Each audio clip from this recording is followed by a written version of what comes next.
होगा इनकी गोली उठा के देंगे ठाकुर जी को। जैसे ही नंदा सुनंदा ने देखी लाला भैरवस्त्र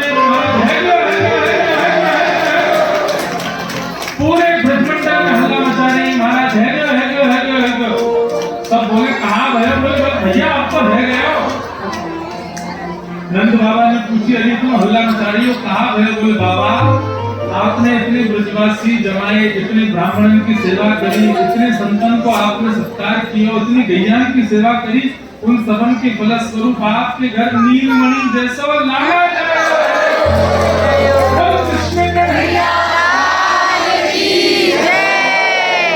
आपको महाराज जासू भी ये बात पता चले कि नंद बाबा के लाला भैया सब गए और नंद बाबा यशोदा को सब बधाई दे रहे हैं।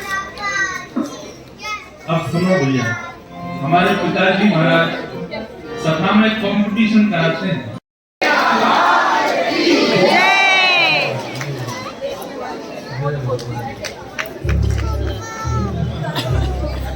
सब लोग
आज ध्रुव की स्तुति सुनकर के भगवान अति प्रसन्न हुए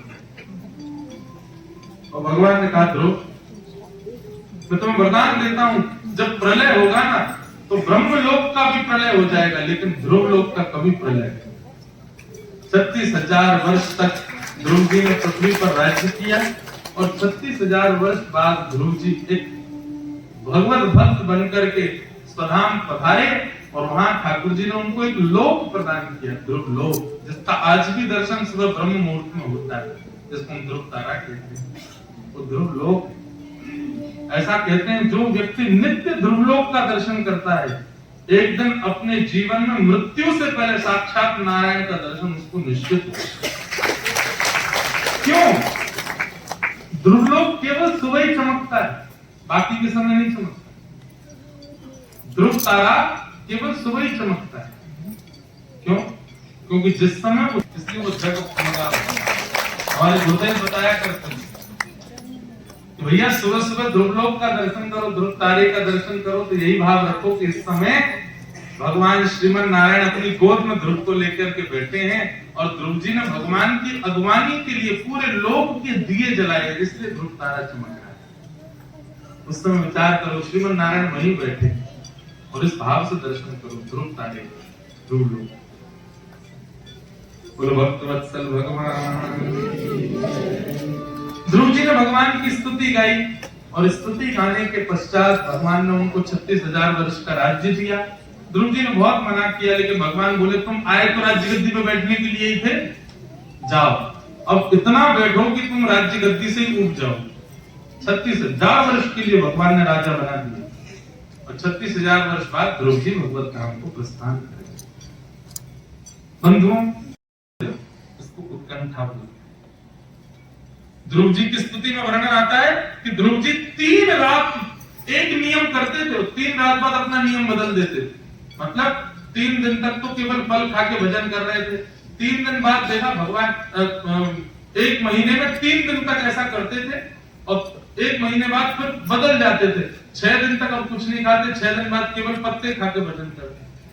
दूसरे महीने में फिर बदल गए, अब 9 दिन तक कुछ नहीं खाते, केवल जल पी के भजन करते।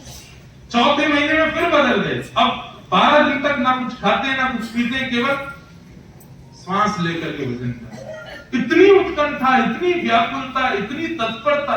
ठाकुर जी बोले मैं आपका भजन कितना ज्यादा वो नहीं देखता, आपकी उत्कंठा कितनी, आप व्याकुल कितने मिल रहे हैं। स्वामी विवेकानंद ने रामकृष्ण परमहंस जी से जाकर के कहा कि मुझे भगवान से मिलाओ। रामकृष्ण परमहंस जी बोले भगवान का जप करो। स्वामी विवेकानंद जप करके आ गए। सब लोग इधर देखो, इधर देखो। जप करके जैसे ही आए, बोले मैंने जप कर लिया, भगवान तो नहीं मिले। बोले 1008 माला करो तब मिलेंगे। 1008 माला कर ली तब भी नहीं मिले। बोले भगवान मुझे भगवान से मिला। तो रामकृष्ण परमहंस स्वामी विवेकानंद को लेके गए गंगा जी के किनारे। बोले कपड़े उतारे, कपड़े उतारे तो गंगा जी में डुबकी लगा, डुबकी लगाई, सर दबा दी।